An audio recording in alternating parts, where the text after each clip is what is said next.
we're going to look at trig functions and their relationship to right triangles today. So I've drawn ourselves a little right triangle right there. We're going to use that to look at a few trig functions. So I'm going to mark the red angle there, and I'm going to call that angle theta. That's the symbol for theta. It's a Greek letter. And I'm going to label my sides. The side across from theta I'm going to call the opposite. The side next to theta I'm going to call the adjacent. And the other side, that's the hypotenuse. You guys should all know that one. Shortening these to make it a little bit easier so you guys don't have to wait and watch me attempt to spell them. Now, trig functions have to do with the relationship between these three sides. So if we were going to look for the sine of angle theta, we would look at the relationship between the opposite side over the hypotenuse. That ratio is going to help us. If we were looking for the cosine of angle theta, we would be looking at the relationship between the adjacent side over the hypotenuse. And if we were looking at the tangent of theta, we would be looking at the opposite over the adjacent.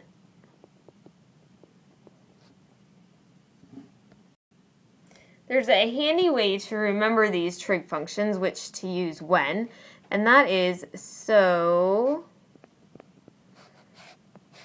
ka toa. I know you're thinking, how am I ever going to remember that? But SOHCAHTOA, when you say it fast, you'll remember it. So, sine is opposite over hypotenuse.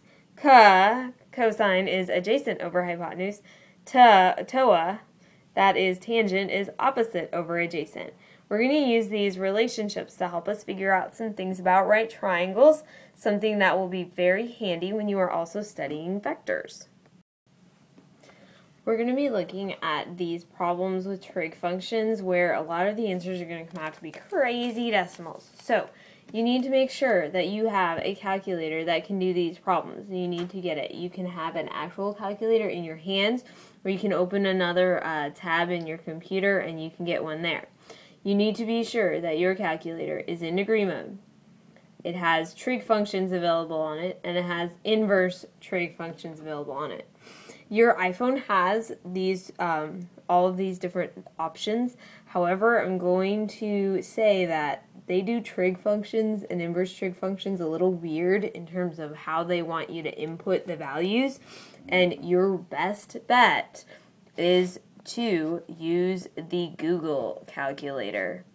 So if you search for online calculator, the first thing you're going to find is just the straight up Google Calc. You can flip it into degree mode, and you can use trig functions and inverse trig functions very, very easily. So open that up or get another calculator or something, because we're going to be using calculators to complete these problems. New triangle. The degree we know is 37, and we know the thing across from 37, so that would be the opposite. And we know the thing next to 37, so that would be the adjacent. We need to think about which trig function we're going to use. What is the trig function that uses opposite and adjacent? And that is the TOA, so that would be tangent. The ratio for tangent is the tangent of theta equals the opposite over the adjacent. So I'm going to plug in everything that I know from my triangle. Tan, and then I know theta is 37, equals opposite, which is x, over adjacent, which is 12. Now we actually have an equation set up. Tan 37, tangent of 37 degrees, is actually just a number. It's a crazy decimal number, but it's just a number. We can treat it like a number. So this is some number equals x divided by 12. If our goal is to solve this equation, we need to multiply both sides by 12. Well, this way our 12s cancel out, and we have x equals 12 times the tangent of 37. Well, we've solved our equation. All we need to do is find out what 12 times tan 37 is. So we can use our calculator. Again, if you're using the Google online calculator, you can just do 12 times tan 37 in that order, and that's going to give you the decimal answer for x. So if we do that, I think we end up with x equals 9.04. So the length of x is 9.04.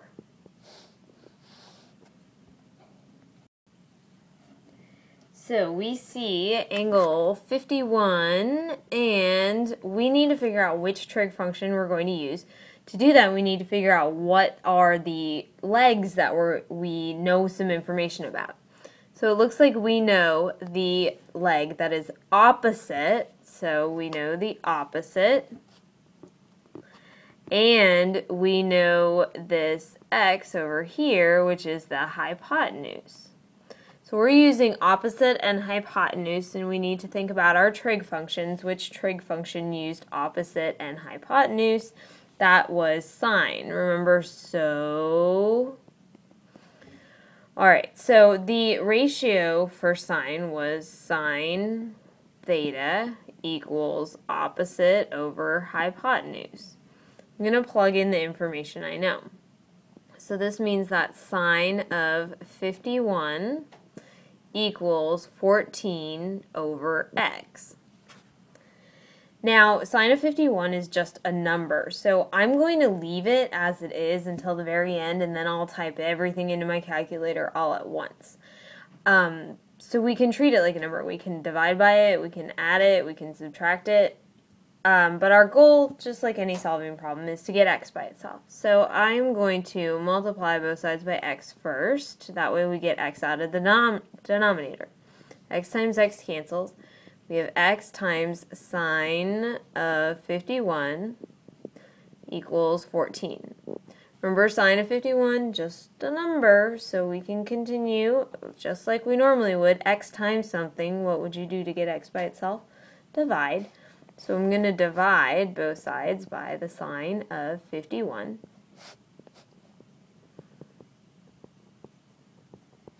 And sine of 51, they cancel out, and we are ready for our final answer. X equals 14 divided by the sine of 51. So this is where you need to go to your calculator. If you're using the Google calculator, you can really type this in this order.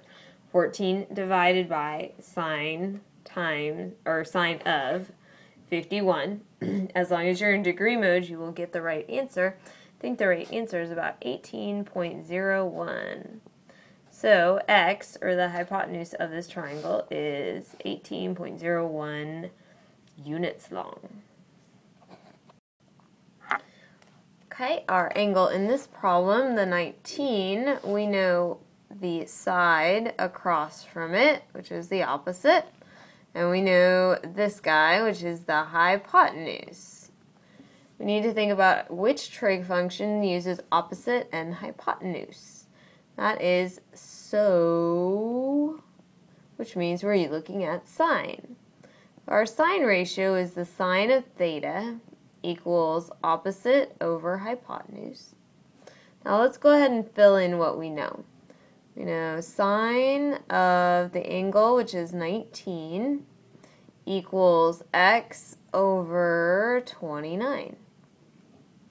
So we have an equation that we can solve. Sine 19 is just a number. I'm going to multiply both sides by 29. And it looks like that's all I have to do to get x by itself. So we can go ahead and multiply 29 times the sine of 19. You can do that using your calculator. And you are going to end up, I think, with the decimal 9.44. So this triangle, x, the side x, has a length of 9.44 units. So that's using just your typical trig functions to find sides of triangles, or sides of right triangles. With this triangle, our theta is actually our unknown. So we're going to need to look at inverse trig. But let's start out the same way we did before. Across from the angle, we have, let's see, we have adjacent and we have hypotenuse. So think back to those trig ratios. Which of our trig functions uses adjacent and hypotenuse? That would be the cosine. So the cosine of angle theta equals adjacent over hypotenuse, because that was the part. We'll write that if you want to remember that. Now let's fill in everything that we know. We know cosine, and I don't know theta. I'm going to leave it as theta, equals 4 over 5, since that's the ratio that I get from my adjacent and hypotenuse. Now we are trying to solve for theta, so that's sort of our x. And if we undo, we need to undo cosine. When you're undoing trig functions, you use something called inverse trig. So inverse trig is something that you can find on your calculator. It is written with a little -1. So the inverse for cosine says cosine -1 of, and what goes inside there is actually the ratio that you know. So the cosine inverse of adjacent over hypotenuse is what's going to get us our angle theta. So we have our equation set up right now with cosine. We need to undo cosine for both sides.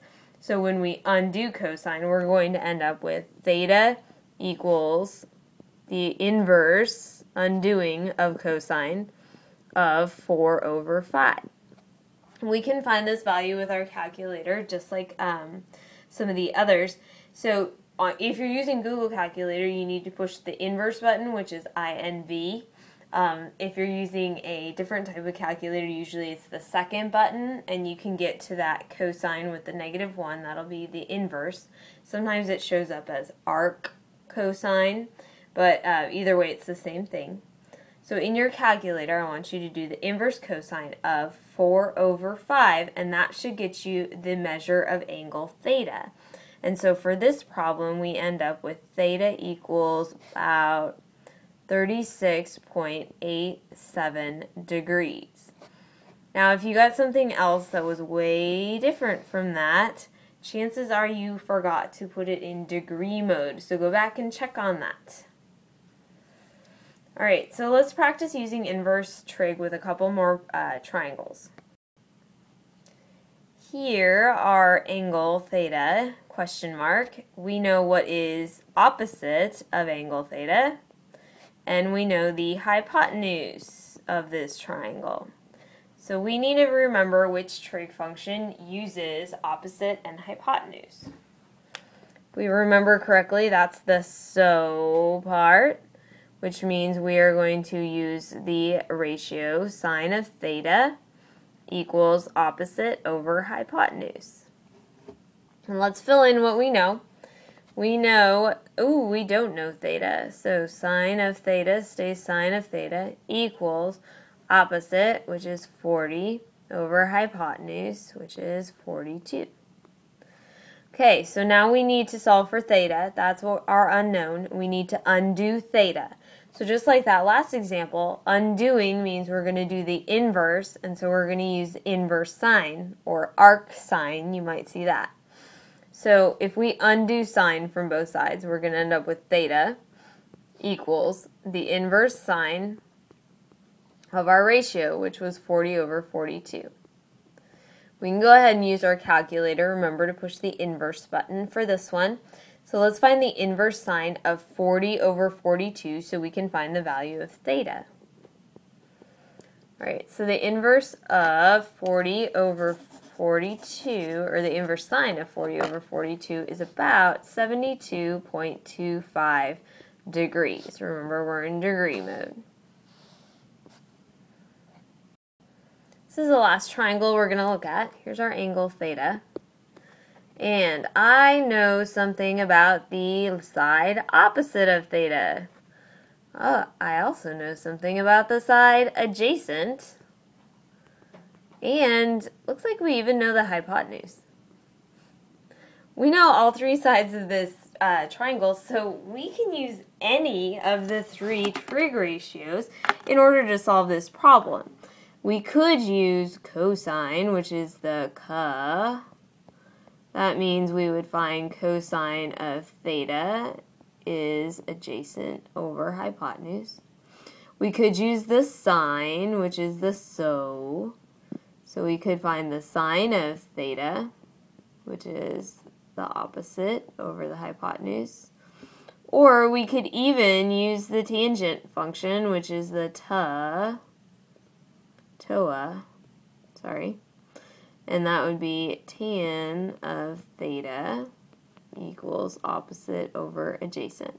Doesn't matter which one you use, you're actually going to get the same answer. In fact, I'll set them all up, and you can try each one of them in your calculator to see how it works. Make sure you did everything right. So if we're going to use cosine, we would need to do cosine of theta equals adjacent, 48, over hypotenuse, which is 50. Now, we want to find theta, so we need to undo cosine. We're going to need to use the inverse cosine function. So theta equals the inverse cosine, or arc cosine, of 48 over 50. Before I actually find my decimal, I'm going to go ahead and set up the other ones as well. I'm going to get another color so that we're not confused. Sine of theta, we would have sine of theta is the opposite, 14, over the hypotenuse, which is 50. So what we would put into our calculator, we need to undo sine. So we get theta equals the inverse sine of 14 over 50. Square, that's 14. And then I'm going to do tangent as well. I'm going to come down here. If we were going to use tangent, we would find tan of theta equals opposite, 14 over adjacent, which is 48. Again, we need to undo, so we would use the inverse tangent or arc tangent. So theta would equal the inverse tangent of 14 over 48. Now, I was just able to do all of these because I had all three sides of the triangle. Usually you look for what you have and you use whichever one fits with your situation. But no matter which one you can try them all actually and type them into your calculator. You'll see that angle theta, no matter what we choose, works out to be about 16.26 degrees.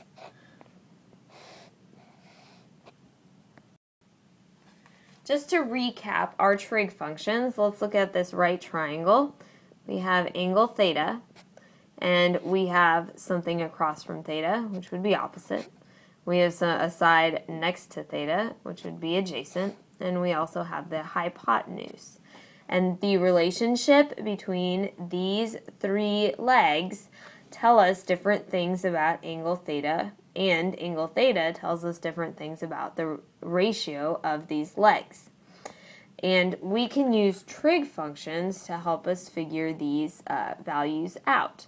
There's a way to remember your trig functions, kind of a shortcut, and it is so, ca, toa. And the O and the H and the A all refer to those legs on your triangle. So sine, the sine function of theta, is the opposite over the hypotenuse. Cosine of theta is the adjacent over the hypotenuse.